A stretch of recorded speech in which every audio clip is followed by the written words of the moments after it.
Okay, so you want to build a mega mansion. Buy the land, hire the architect, watch the marble arrive by the truckload. But here's the strange part. The largest house under construction in America has been under construction for 22 years, cost more than $100 million, and the man who started building it died in April 2025 without ever spending one night inside it.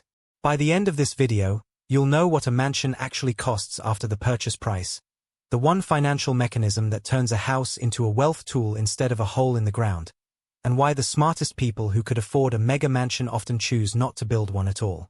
Let's start with the entry point. In most American luxury markets, mansion starts around 5,000 square feet and $2 million. Big, but not the kind of house that ends up on a list. Move up and you land in Bel Air, Holmby Hills, the Hamptons, homes like the 4-acre Malibu estate once owned by Johnny Carson, currently asking $110 million. Keep climbing and you reach the top of the market. A Naples, Florida waterfront estate that sold for $225 million in 2025, or a London mansion called The Holm, on the market for £250 million. For that money, you could buy an entire regional airline. Meanwhile, the same $225 million, parked in an index fund instead of a foundation, would already be worth considerably more. And here's the part that makes the price tag feel almost reasonable. The purchase price is the cheapest thing about owning a mansion like this. It's the only number you pay once. But the sale price is just the start. Because a mansion doesn't stop costing money the day you move in. It starts. Industry guidance puts annual maintenance at 1 to 4% of the home's value, every single year, forever. On a $50 million estate, that's $500,000 to $2 million before a single staff member is hired. And staff is where it gets ugly. Who actually keeps a 90,000 square foot house running? Housekeepers, groundskeepers, a butler or estate manager, security, a rotating kitchen staff. Real estate management firms put a 20-person household staff at roughly $1.8 million a year. Insurance on a property this size runs into 6 figures annually once you cover the structure, the art, the liability exposure of having dozens of staff on the grounds. Property tax alone can hit 7 figures. Petra Eccleston's Holmby Hills estate cost her roughly $1 million a year in tax alone. Add it up, staff, insurance, tax, maintenance, utilities on a house the size of a shopping mall, and you're burning through 6 figures before Monday morphs into Tuesday. Now we get to the question that actually matters. Where does the real money move? Because a mansion, on its own, produces nothing. It's a hole that eats cash. So wealthy owners rarely treat the house as the asset. They treat it as collateral. Here's the mechanism nobody explains. Banks will lend against a paid-off mansion the same way they lend against a stock portfolio. Because a loan isn't a taxable event, a sale is. Borrow $80 million against a property worth $200 million, and you've got $80 million in spendable cash without triggering a single dollar of capital gains tax. Imagine you and I both own a painting worth $10 million. I sell mine, I owe capital gains tax on the profit. You borrow against yours instead, you owe nothing, because you never sold. Same asset, same value, but one path costs you millions and the other costs you an interest rate. That's the mechanism private banks built an entire industry around, and it applies to real estate exactly the way it applies to art or stock. Layer on top of that a rule most people have never heard of. When the owner dies, the property's cost basis resets to its current market value. Decades of appreciation, untaxed, permanently. Economists call it buy, borrow, die, and a mega mansion is one of the cleanest vehicles for running it. Because unlike stock, the bank doesn't margin call a house. Here's the flywheel. Buy the mansion, borrow against the equity, use the cash to buy a cash-flowing asset, let that asset service the loan, then borrow against the mansion again once it's appreciated further. The house never sells. It just keeps generating credit. Compare that to the ordinary path. A jumbo mortgage on a property this size currently runs close to 6.5% to 7% interest.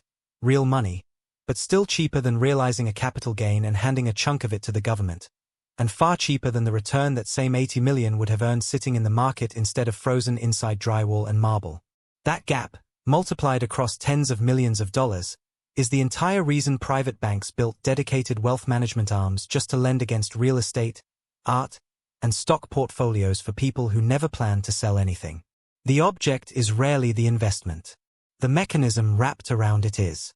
Because here's what nobody tells you about buying a mansion. You're not buying a house. You're buying a stack. Layer 1 is privacy, walls, gates, and acreage that keep your life out of view. Layer 2 is security, physical and financial both.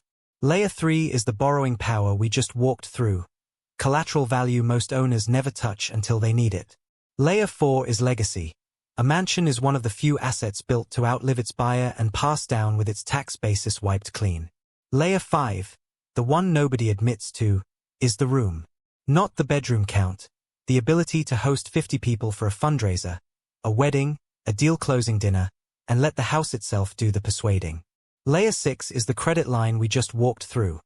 A mansion is one of the few personal purchases that doubles as a standing line of borrowing power, available whenever a better opportunity shows up. And underneath all of it sits the layer that actually decides whether the buyer sleeps at night. Control. Control over who sees them, who reaches them, and what happens to the pile of money the house represents after they are gone. Look closely at how these houses are actually built and you start to see the design isn't about comfort. It's about control. The gatehouse, the buffer acreage, the private roads, none of that improves anyone's quality of life on a random Tuesday. It exists to physically limit who can get close enough to see how the owner actually lives. Then there's the psychological layer. A mansion signals wealth without ever having to disclose the number behind it. Nobody has to show a bank statement when the driveway is 600 feet long. And underneath that sits the tracking layer almost nobody thinks about.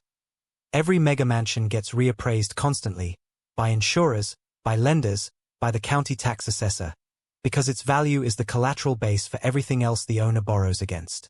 Myth. The mansion is a monument to taste. Reality. The mansion is a running appraisal, updated every time a lender needs a fresh number to justify the next loan. That's why owners keep records nobody else sees, renovation receipts, maintenance logs, staffing contracts, the same paperwork a business keeps, because to a lender, that's exactly what the house is. Every gate, every acre of buffer, every unused wing exists to maximize one of four numbers. The appraisal, the insurance premium, the borrowing limit, and the story people tell about the owner at dinner parties. Take Danny Girardi. For a decade, he owned a 7,800 square foot Mediterranean mansion in Studio City that most people would call unremarkable by megamansion standards. What made it valuable wasn't the house. It was that camera crews wanted it. His home played the exterior of the Kardashian family estate for 7 of the show's 10 seasons on air, and Girardi pulled in as much as $36,000 a day whenever a production needed the location. He didn't fight the ownership costs. He built an income stream that offset them, one shoot day at a time. For some people, their life is wrapped around the income they can make from their house, is how one industry executive described owners like him. Girardi's mansion was never the largest or the most expensive one on his block. It was simply the one that worked hardest. Now take David and Jackie Ziegel. In 2004, the timeshare mogul and his wife broke ground on a 90,000 square foot replica of the Palace of Versailles outside Orlando, meant to be the largest single-family home in America. The 2008 financial crash hit David's timeshare empire hard enough that construction stopped cold, and the half-finished mansion went on the market for $65 million in 2009. It never sold. Jackie kept building anyway, through a hurricane that tore through the property, through the loss of one of their children, through decades of delays. "I don't think I'll ever see a day of free time," Jackie said, describing what finishing the house had turned into. David Ziegel died in April 2025, at 89, having spent roughly 2 decades and by some estimates well over $100 million on a house he never lived in. In February 2026, a contractor sued the estate over $300,000 still owed on a $9 million HVAC contract. 22 years in, the house still isn't finished. But mega mansions do have one real structural problem, and it isn't taste going out of style. It's illiquidity. A stock sells in seconds. A $100 million house can sit on the market for years, because the buyer pool for a house that size is maybe a few dozen people on the entire planet. Petra Eccleston bought the former Spelling Manor for $85 million in 2011, spent another $20 million renovating it, and needed 3 years and multiple price cuts, from $200 million down to under $120, before it finally sold in 2019. On paper, she came out $5 million ahead. In reality, after taxes, staff, and renovation costs eating roughly $30 million more, she barely broke even on a deal that, parked in the stock market instead, would have been worth nearly double. That's the quiet failure mode of mega mansions. They don't collapse, they just quietly outlast the patience and the math of the people who bought them. And unlike a stock that reprices instantly when the market moves, a mansion just sits there, bleeding carrying costs, waiting for one of the handful of people on the planet who could actually afford it to walk through the door. Here's why a meaningful share of billionaires who could easily afford a mega mansion simply don't build one. The illiquidity, the staff headache, and the multi-year sale timeline aren't worth it if status and privacy are the real goal. Instead, they lease a compound for a season, buy into a private residence club, or simply rent the estate they need for the one weekend they need it, getting the layer of the stack they actually want without carrying a $100 million asset nobody can sell in a hurry. And there's a line worth remembering here too. This isn't for someone chasing liquidity or flexibility. A mega mansion is close to the worst asset available for either. Let's do the actual math on a $100 million estate. Scenario 1, the optimistic case starting cost, $100 million annual carrying cost, staff, tax, insurance, maintenance at roughly 2%, $2 million appreciation. 4% a year, in line with strong coastal luxury markets after 10 years. Property worth roughly $148 million, carrying costs of $20 million paid along the way, net gain after a decade. Roughly $28 million, before selling costs. That already sounds thin for a $100 million bet. And that was the good outcome. Scenario TWO, the realistic case, same house, but the buyer pool shrinks, a downturn hits, or the market cools the way ultra-prime listings did after 2025's record year time to sell. 3 to 5 years instead of months. The way Eccleston's sale actually played out, price achieved 10 to 40% below the original asking price, carrying costs during that stretch, $6 to $10 million, with no income offsetting any of it. Net result.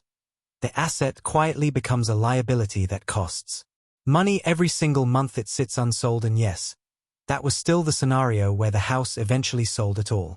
Put that same $100 million into the S&P 500 instead and let it compound for 10 years. And the gap between the two outcomes isn't close. One path builds wealth while you sleep. The other one needs a 20-person staff, a security detail, and a lender's blessing just to keep standing. Eventually, every mega mansion has to find its exit. Some sell privately through the same handful of brokers who handle every 9-figure deal in a given city. Some pass through a trust to the next generation, cost basis wiped clean by inheritance. Some get donated to a foundation for the tax write-off once the owner is done showing it off. So what is the wealthy owner really buying? Go back to the layer nobody admits to. Control. Not square footage, not the marble, not the 20-car garage. Control over who gets close, what the world assumes about their net worth, and what happens to the money after they're gone. The house is the wrapper. Control is the contents. Here's the paradox in one line. The house that looks like the biggest flex in America is often the worst investment in the owner's entire portfolio. If you do this right, the mansion becomes a quiet credit line wearing an expensive disguise, worth more for what it unlocks than for what it looks like from the street. If you get it wrong, you become the cautionary tale. The couple who spent 22 years and a fortune building a monument nobody got to live in. Somewhere outside Orlando, that Versailles replica is still standing half-finished, its own tax bill quietly compounding every single year. David Ziegel died before he ever crossed his own front door. The house never noticed. It just kept costing money.